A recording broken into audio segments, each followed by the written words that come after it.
ದಲ್ಲಿ ನದಿಯ ಸ್ನಾನ ಮಾಡುವಂಥದ್ದು ತುಂಬಾ ಮುಖ್ಯ ಅಂತ ಹೇಳ್ತಾರೆ. ಇಲ್ಲಿ ದೇವಸ್ಥಾನಗಳ ಬಗ್ಗೆ ಹೆಚ್ಚು ನಾವು ಮಾತಾಡೋದೇ ಇಲ್ಲ ಈ 4 ಜಾಗಗಳಲ್ಲಿ. ಹಾಗಿದ್ರೆ ಆ ನೀರಿಗೂ ಮತ್ತೆ ಕುಂಭಮೇಳಕ್ಕೂ ಇರುವಂತಹ ಸಂಬಂಧ ಏನು? ಇದರಲ್ಲಿ ಇನ್ನು ಯಾವ್ಯಾವ ಫ್ಯಾಕ್ಟರ್ಸ್ ಇನ್ವಾಲ್ವ್ ಆಗಿದೆ? ಸ್ವಲ್ಪ ಯೋಗ ವಿಜ್ಞಾನದ ಬಗ್ಗೆ ಮಾತಾಡೋಣ. ಈಗ ಅರ್ಥ ಆಗದೆ ಮಾತಾಡ್ಬೋದು ನನ್ನ ವಿಷಯಗಳು, ಪಾಪ ಕೇಳೋರಿಗೆ ಸರಳ ಮಾಡಿ ತುಂಬಾ ಸರಳವಾಗಿ ಒಂದು ಪುಟ್ಟ ಮಗುಗೂ ಅರ್ಥ ಆಗೋ ತರ ನಾನು ಯೋಗ ವಿಜ್ಞಾನವನ್ನ ನಿಮ್ಗೆ ಹೇಳ್ತೀನಿ. ನೋಡಿ, ಈ ಪ್ರಪಂಚ ಆಗಿರೋದು ಪಂಚಭೂತದಿಂದ. ಈ ಭೂಮಿ ತಗೊಳ್ಳೋಣ, ಪ್ರಪಂಚ ಬಿಟ್ಬಿಡೋಣ. ಈ ಭೂಮಿಯಲ್ಲಿ ಅತಿ ಹೆಚ್ಚು ಜಾಗವನ್ನು ಆಕ್ರಮಿಸಿರೋದು ಯಾವುದು? ನೀರು. ಕಣ್ಣಿಗೆ ಕಾಣೋದು. ಆಕಾಶ ನೀರಿಗಿಂತ ಜಾಸ್ತಿ ಇದೆ, ಆದ್ರೆ ಅದನ್ನ ನಮ್ಗೆ ಅದು ಗ್ರಹಿಕೆಗೆ ಬರೋದಿಲ್ಲ. ಮತ್ತೆ ಈ ದೇಹ ಆಗಿರೋದು ಪಂಚಭೂತದಿಂದಾನೆ. ದೇಹದಲ್ಲಿ ಅತಿ ಹೆಚ್ಚು ನಮ್ಮನ್ನ ಆಕ್ರಮಿಸಿಕೊಂಡಿರೋದು, ನಮಗೆ ಪುಷ್ಟಿಯನ್ನು ಕೊಡೋದು ನೀರು, ಜಲತತ್ವ. 70% ಅಧಿಕ ಅಂತ ಇವತ್ತು ವೈದ್ಯಕೀಯ ಜಗತ್ತು ಕೂಡ ಅದರ ಬಗ್ಗೆ ಮಾತಾಡ್ತದೆ, ಒಪ್ಪಿಕೊಳ್ತದೆ. ಇವಾಗ ನೋಡಿ, ನೀರಿಲ್ಲ ಅಂದ್ರೆ ಡಿಹೈಡ್ರೇಟ್ ಆಗುತ್ತೆ, ಜಾಸ್ತಿ ಆದ್ರೂ ಜಲರೋಗ ಅಂತ ಬರುತ್ತೆ. ತುಂಬಾ ಜನ ನೀರು ಕುಡಿತಾನೇ ಇರ್ತಾರೆ, ಕುಡಿಬಾರ್ದಾಗೆ. ಬಾಯಾರಿಕೆ ಆದಾಗ ನೀರು ಕುಡಿಬೇಕು. ನೀರು ಕುಡಿದೇ ಇರೋದು ಎಷ್ಟು ಡೇಂಜರು, ಅಗತ್ಯಕ್ಕಿಂತ ಹೆಚ್ಚು ನೀರು ಕುಡಿಯೋದು ಡೇಂಜರೇ. ಅದು ಸಮತೋಲನ ಇರಬೇಕು ನೀರಿನ ಸೇವನೆಯಲ್ಲಿ ಅಂತ. ಈಗ ತುಂಬ ಸುಸ್ತಾಗಿರ್ತದೆ, 1 ಗ್ಲಾಸ್ ನೀರು ಕುಡಿದ್ರೆ ಅಲ್ಲ ಎಷ್ಟು ಚೈತನ್ಯ ಬರುತ್ತೆ. ತುಂಬ ಸುಸ್ತಾಗಿರ್ತದೆ, ಮನಸ್ಸಿಗೆ ಬೇಜಾರಾಗಿರ್ತದೆ. ಸುಮ್ಮನೆ ಕೂತ್ಕೊಂಡು ಆ ನದಿ ಹರಿತಾ ಶಬ್ದ ಕೇಳಿದ್ರೆ ಮನಸ್ಸಿಗೆ ಶಕ್ತಿ ಕೊಡುತ್ತೆ. ನೀರು ಸಮುದ್ರದ ಶಬ್ದ ಅದು, ನದಿ ಶಂಖದಲ್ಲಿ ಕೇಳಿಸ್ಕೊಳ್ಳೋದು ಅಲ್ಲ, ಒಂಥರ ಮನಸ್ಸಿಗೆ ಚೈತನ್ಯ ಕೊಡುತ್ತೆ. ನೀರಿನ ಶಬ್ದವೇ ಸಾಕು. ಕೆಲವರು ಅದಕ್ಕೆ ಇವಾಗ ಆರ್ಕಿಟೆಕ್ಚರ್ ಡಿಸೈನ್ ಮಾಡ್ಬೇಕಾದ್ರೆ ಕೃತಕವಾಗಿ ನೀರು ಬೀಳೋ ತರ ಮನೆ ಒಳಗೆ ಮಾಡ್ಕೊಳ್ತಾರೆ. ಆ ಸಪ್ಪಲ, ಆ ಶಬ್ದ ನಮಗೆ ಚೈತನ್ಯವನ್ನು ಕೊಡುತ್ತೆ ಶಬ್ದದ ಮೂಲಕ. ನೀರನ್ನ ನೋಡಿದ್ರೆ ಖುಷಿ ಆಗ್ತದೆ. ನೀರು ಹರಿಯೋದನ್ನ ವಾಟರ್ ಫಾಲ್ಸ್ ನೋಡಕ್ ಹೋಗಲ್ವಾ ದುಡ್ಡು ಕೊಟ್ಟು? ನಯಾಗ್ರ ನೋಡಕ್ ಹೋಗ್ತೀರಿ, ಜೋಗ್ ಜಲಪಾತ, ಮನೆಯಲ್ಲಿ ಪೈಪ ನೀರು ಬರುತ್ತಲ್ಲ ಅಲ್ವಾ? ನೀರು ಹರಿಯೋದು ನೋಡಿದಾಗ್ಲೇ ನಮ್ಮಲ್ಲಿ ಒಂದು ಕ್ಲೆನ್ಸಿಂಗ್ ಪ್ರೊಸೆಸ್ ಆಗುತ್ತೆ, ಒಂಥರ ಚೈತನ್ಯ ಕೊಡುತ್ತೆ. ಕಣ್ಣಿನ ಮೂಲಕ ನಮಗೆ ಶಕ್ತಿಯನ್ನು ತುಂಬುತ್ತೆ. ಮತ್ತೆ ತುಂಬಾ ಸುಸ್ತಾಗುತ್ತೆ, ಟ್ರೆಕ್ಕಿಂಗ್ ಮಾಡಿ ಆಗೋದೇ ಇಲ್ಲ, ನೀರು ಹರಿತಾ ಇರುತ್ತೆ. ಸುಮ್ಮನೆ ಕಾಲನ್ನ ನೀರಲ್ಲಿ ಇಟ್ಕೊಂಡು ಕೂತ್ಕೊಂಡ್ರೆ ಮತ್ತೆ ಶಕ್ತಿ ಬರುತ್ತೆ ನಮಗೆ. ಅಂದ್ರೆ ನೀರಿಗೆ ಚೈತನ್ಯ ಕೊಡೋ ಶಕ್ತಿ ಇದೆ.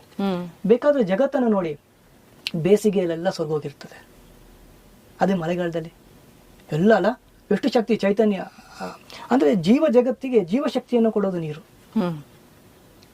ನೀರು ತುಂಬಾ ಪ್ರಮುಖವಾದದ್ದು. ನಮ್ಮ ಯೋಗಶಾಸ್ತ್ರದಲ್ಲಿ ಭೂತ ಶುದ್ಧಿ ಅಂತ ಕರಿತೀವಿ. ಇವತ್ತು ಅದರ ಬಗ್ಗೆ ಮಾತಾಡೋದಿಲ್ಲ. ಆಸನದ ಬಗ್ಗೆ ಮಾತಾಡ್ತೀವಿ, ಪ್ರಾಣಾಯಾಮದ ಬಗ್ಗೆ ಮಾತಾಡ್ತೀವಿ.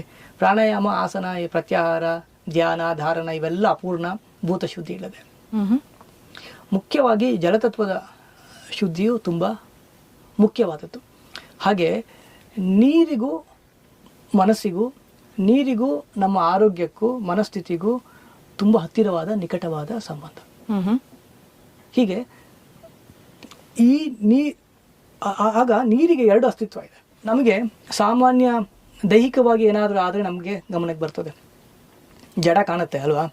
ಮನಸ್ಸು ಕಾಣ್ತದ? ಇಲ್ಲ. ಮನಸ್ಸು ಕಾಣದೇ ಇರೋದ್ರಿಂದ ಒಬ್ಬರ ಜೊತೆ ಇನ್ನೊಬ್ರು ನೆಮ್ಮದಿಯಾಗಿ ಬದುಕ್ತಾ ಇದ್ದೀವಿ. ಒಬ್ಬರ ಮನಸ್ಸು ಸಂಪೂರ್ಣ ಅರ್ಥ ಆದ್ರೆ ಇರಕ್ಕಾಗ್ತದ? ಕಷ್ಟ. ಬಟ್ ಗಲಾಟೆ ಮಾಡ್ತೀವಿ, ನನ್ನ ಅರ್ಥ ಮಾಡ್ಕೊಳ್ಳೋಣ ನೀನು ಅಂತ. ಒಂದು ವೇಳೆ ದೇವರು ವರ ಕೊಟ್ಟು ನಿಮ್ಮ ಸಂಗಾತಿ ನಿಮ್ಮನ್ನು ಸಂಪೂರ್ಣ ಮನಸ್ಸಲ್ಲಾಗೋದೆಲ್ಲ ಅರ್ಥ ಮಾಡ್ಕೊಂಡ್ರೆ ಕಥೆ ಏನು? ಕಷ್ಟ. ಈ ಮನಸ್ಸಿದೆಯಲ್ಲ, ಒಂದು ಅಸ್ತಿತ್ವ ನಮ್ದು, ಇನ್ನೊಂದು ಎನರ್ಜಿ. ಒಂದಕ್ಕಿಂತ ಇನ್ನೊಂದು ಸೂಕ್ಷ್ಮವಾದದ್ದು.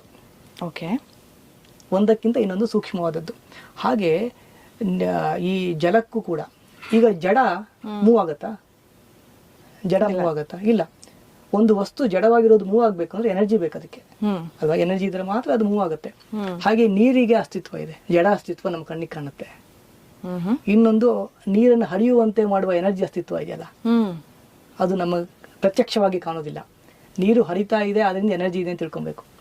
ಅದೇ ಎನರ್ಜಿನೇ ನಾವು ಕರೆಂಟ್ ಉಪಯೋಗಿಸ್ಕೊಳ್ತೀವಿ. ಅಲ್ಲಿರುವ ಆ ಎನರ್ಜಿನೇ ಮನೆಗೆ ಕರೆಂಟ್ ಆಗಿ ಪರಿವರ್ತನೆ ಮಾಡ್ಕೊಳ್ತೀವಿ ತಂತ್ರಜ್ಞಾನದಿಂದ. ಮತ್ತೆ ನೀರಿಗೆ ಇನ್ನೊಂದು ಅಭಿಮಾನಿ ದೇವತೆ ಅಂತ ಕರಿತೀವಿ, ಅಭಿಮಾನಿ ದೇವತೆಗಳು ಅಂತ. ಮತ್ತೆ ನೀರು ಕೆಲವು ಪ್ರಪಂಚದಲ್ಲಿ ಆಗುವ ವಿದ್ಯಮಾನಗಳ ಸಂಪರ್ಕಕ್ಕೆ ಬಂದಾಗ ಕೆಲವು ಶಕ್ತಿಯನ್ನು ತೆಗೆದುಕೊಳ್ತದೆ. ಅದನ್ನ ಸಾಧಕರು ಗಮನಿಸ್ತಾರೆ. ಇದು ಕುಂಭಮೇಳದಲ್ಲಿ ಆಗತ್ತೆ. ಕುಂಭಮೇಳದಲ್ಲಿ ಈಗ ಮನೆ ಇಷ್ಟ ಹೇಳಿದ್ನಲ್ಲ, ದೇಹಕ್ಕೆ ಶಕ್ತಿ ಕೊಡುತ್ತೆ, ಮನಸ್ಸಿಗೆ ಶಕ್ತಿ ಕೊಡ್ತದೆ, ಆರೋಗ್ಯ ಹೆಚ್ಚು ಮಾಡ್ತದೆ. ಇದನ್ನ ಮೀರಿದ್ದ ಒಂದು ಘಟನೆ ಅಲ್ಲಿ ಆಗ್ತದೆ. ಅದು ನಮ್ಮ ದೃಷ್ಟಿಗೆ ಬರೋದಿಲ್ಲ. ಅದು ಸಾಧಕರ ದೃಷ್ಟಿಗೆ ಬರ್ತದೆ. ಈಗ ಕೊರೋನಾ ವೈರಸ್ ಕಾಣ್ತಾ ತುಂಬಾ ಜನ ಕೇಳಿದ್ರು ಕೊರೋನಾ ವೈರಸ್ ತೋರಿಸಿ ಅಂತ. ಕೊರೋನಾ ವೈರಸ್ ತೋರಿಸಿ ಅಂತ ವಾದ ಮಾಡಿದವರು ಕಣ್ಣಿಗೆ ಕಾಣದೆ ಹೋಗ್ಬಿಟ್ರು ತುಂಬಾ ಜನ, ಕೊರೋನಾ ಇನ್ಫೆಕ್ಟ್ ಆಗಿ. ಇರೋದೆಲ್ಲ ಕಣ್ಣಿಗೆ ಕಾಣಬೇಕು ಅಂತಿಲ್ಲ, ಕಣ್ಣಿಗೆ ಕಾಣೋದೆಲ್ಲ ಇರಬೇಕು ಅಂತಾನು ನಿಯಮ ಇಲ್ಲ.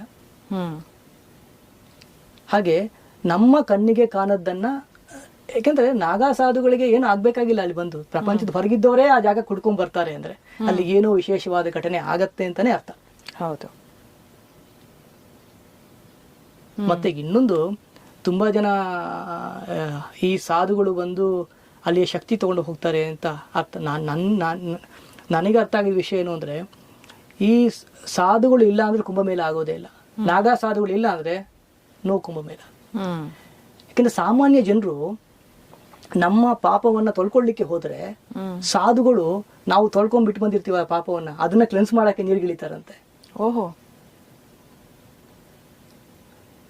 ತೀರ್ಥ ಕ್ಷೇತ್ರವನ್ನೇ ಪವಿತ್ರ ಮಾಡುವ ಶಕ್ತಿ ಈ ಸಾಧಕರಿಗಿರ್ತದೆ. ಅಂತಹ ಶಕ್ತಿ ಅವ್ರು ಮಾಡುವಂತಹ ತಪಸ್ಸಿಗಿದೆ ಅಂತ ಹೇಳ್ಬೋದು. ಅವು ತಪಸ್ಸಿಗಿರ್ತದೆ.